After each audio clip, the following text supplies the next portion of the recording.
বাংলাদেশে এই যে কনফ্লিক্টটা হলো, এখানে আমাদের ভাইরা যেমন জীবনও দিয়েছে, তাদের পক্ষের কিছু ভাই কি মারা যায় নাই? তারা কি ছাত্র জনতার হাতে মরে নাই? বলেন। দেখেন, গণতান্ত্রিক ভাষায় এটাকে নিয়ে কিন্তু কেউ সমালোচনা করতেছে না, করতেছে? কিন্তু এইটাই যদি আমরা বলতাম যে সিরাতের আলোকে নবী সাল্লাল্লাহু আলাইহি ওয়াসাল্লাম দাওয়াতও দিয়েছেন, ক্ষেত্র বিশেষে জিহাদও করেছেন, তখন আমাদেরকে উঠাই নিয়ে চলে যাবে। সেম বিষয়।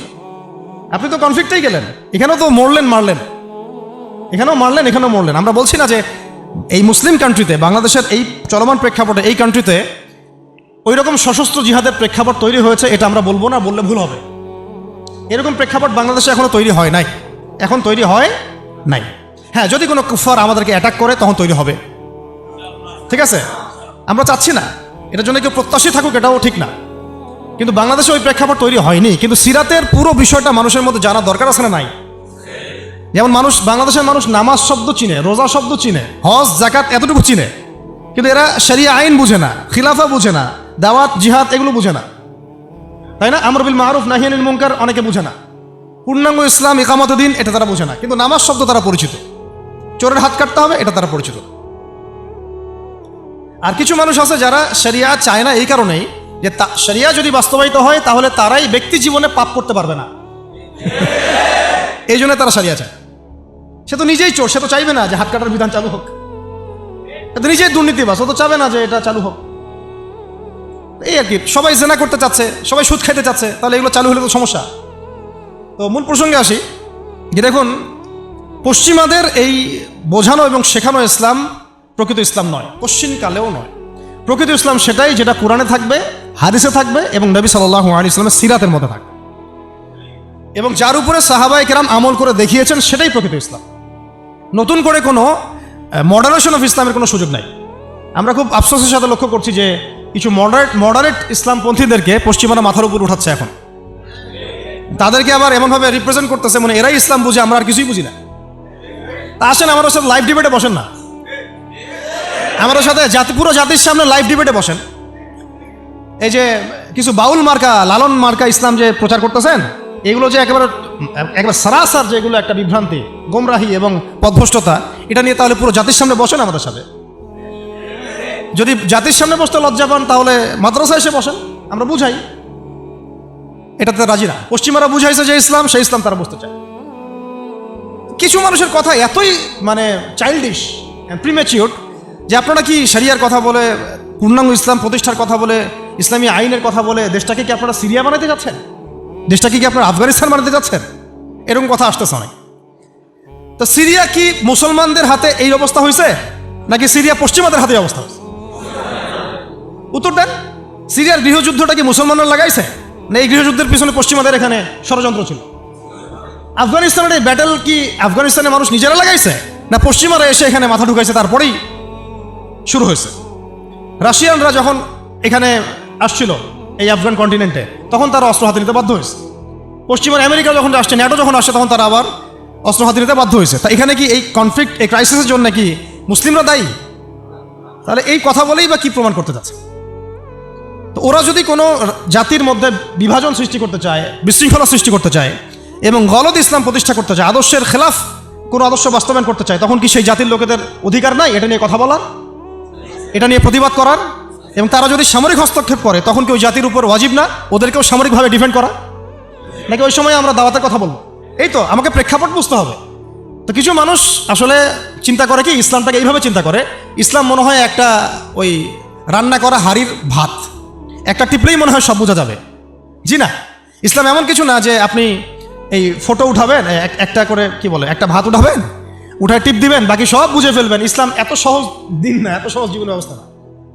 এটার গভীরতা অনেক বেশি, আপনাকে অনেক গভীরে যেতে হবে। আল্লাহ পাক আমাদের সবাইকে বোঝার তৌফিক দান করেন। ইসলাম বুঝতে হবে কোরআনের আলোকে, সুন্নাহর আলোকে, নবীর সিরাতের আলোকে, সাহাবায়ে কেরামের বুঝের আলোকে। এমনকি পরবর্তী কোনো মানুষের ব্যক্তিগত কোনো বুঝের আলোকে ইসলাম বুঝতে চলবে। কথা ঠিক আছে? এখন আসেন ওই অনেক ভিতরে চলে যাচ্ছি আবার। এই ইউসুফ আলাইহিস সালামকে গর্তে ফেলছে কি ভাইরা না? তারপরে তিনি আল্লাহ পাক তাকে সম্মানিত করে রাজ দরবারে নিয়ে যান নাই? রাজ দরবারে যাওয়ার আগে তাকে 12 বছর জেল খাটতে হয়েছে। কত বছর? কোনো অপরাধ ছিল তার? কিছু মেয়ে তার সাথে খারাপ কাজ করতে চাচ্ছিল, তাই না? তাই না? দেখেন ইউসুফ আলাইহিস সালামের আমরা বাহ্যিক সৌন্দর্য নিয়ে কথা বলি সবাই, ইউসুফ আলাইহিস সালাম খুব সুন্দর ছিলেন দেখতে, তাই না? অর্ধেক সৌন্দর্য তাকে দেওয়া হয়েছে। আমাদের নবীজি বলেছেন মেরাজের রাতে আমি ইউসুফ আলাইহিস সালামের সাথে সাক্ষাৎ হয়েছে, এটা তো জানেন। তো তিনি বলেছেন যে ইউসুফ আলাইহিস সালামকে পৃথিবীর মানে মানুষের মধ্যে যে সৌন্দর্য এর অর্ধেক দেওয়া হয়েছে। একজন সাহাবী আবার একটা চমৎকার মন্তব্য করেছিলেন যে ইউসুফ আলাইহিস সালামের সৌন্দর্য দেখে হাত কেটেছে মেয়েরা, তাই না? মনে আছে তো? হাত কেটেছে মেয়েরা। আর আমাদের নবী সাল্লাল্লাহু আলাইহি ওয়াসাল্লামের চেহারা মোবারকের নূর দেখে জান দিয়েছে সাহাবীরা, তাই না? বদরের মাঠে। তো ইউসুফ আলাইহিস সালাম কোনো অপরাধ করেন নাই, তারপরেও জেনার অপরাধে তাকে থাকতে হইল। আর আমাদেরকে তো মাশাআল্লাহ মানে বিনা অপরাধে কত কি যে করতে হইল। আপনারা সূরা বুরুজ পড়বেন, এখানে একটা ছোট বালকের কথা আছে। ওই বালককে, অনেক বড় ঘটনা, এটা আলাদা লেকচার আছে, আমার দেখে নিন। ওই বালককে মানে রাজা, মানে জালেম শাসক রাজা, সে জাদু শিখাচ্ছে আর কি। কি শিখাচ্ছে? জাদু। এটা হারাম, একেবারে হারাম। জাদু শিখাচ্ছে, কিন্তু জাদু শিখতে আসার সময় সে আবার এক আল্লাহর ওলির দরবার দিয়ে আসে। ওর কাছে তখন আবার ওই কথাগুলো খুব ভালো লাগে, সেখানে বসে দিনের কথা শুনতে শুরু করে। এদিকে আবার জাদুও শিখে, এদিকে আবার দিনের কথাও শিখে।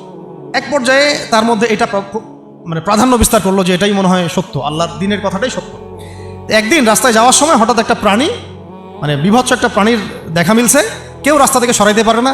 তখন সে চিন্তা করলো যে আজকে আমি পরখ করে দেখবো যে এই জাদুকরের এলেমটা বেশি কার্যকর না আল্লাহর ওলির এলেমটা বেশি কার্যকর।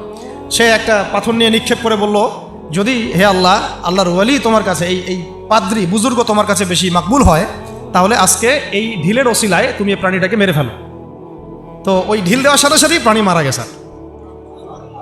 তো তখন সে মাশাআল্লাহ ইসলাম কবুল করে ভিতরে, কিন্তু প্রকাশ করে না। পরে যখন প্রকাশ হয়ে যায় তখন তাকে মেরে ফেলার জন্যে, আমি শর্টকাটে বলতেছি, ওই শাসক কি করলো, ওর সেনাবাহিনীকে লেলিয়ে দিল, ওকে নিয়ে যাও পাহাড়ের উপর থেকে ফেলে দিবা। পাহাড়ের উপরে উঠেছে, সে ফেলাই দিবে তাকে।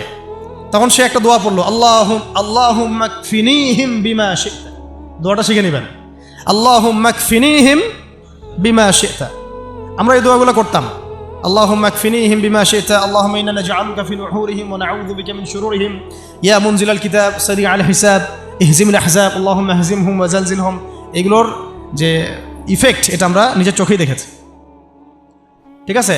এই দোয়াগুলো শিখবেন। তো সে দোয়া করলো, আল্লাহুম্মা কফিনিহিম বিমা শি'তা। তো তাকে তো ফেলাতে পারলোই না, বরং ওরাই নিচে পড়ে গেছে। সে হেঁটে হেঁটে রাজদরবারে আসছে, কি হলো, তোমাকে মারতে পাঠালাম, কি সমস্যা, কিভাবে আসলা? এইভাবে। আবার পাঠাইছে সেনাবাহিনী, যাও একে সমুদ্রের মাঝখান থেকে ফেলে দিবা, ওরা সাগর থেকে ফেলে দিবা। ওই সাগরের মাঝখানে নিয়ে যাওয়া হলো, ওখানেও সে আবার দোয়া করছে, আল্লাহুম্মা কফিনিহিম বিমা শি'তা। সাগরে ঝড় ওঠা শুরু হলো, ওর সেনাবাহিনী পড়ে গেছে, সে আবার সেফ অ্যান্ড সাউন্ড চলে আসলো রাজদরবারে।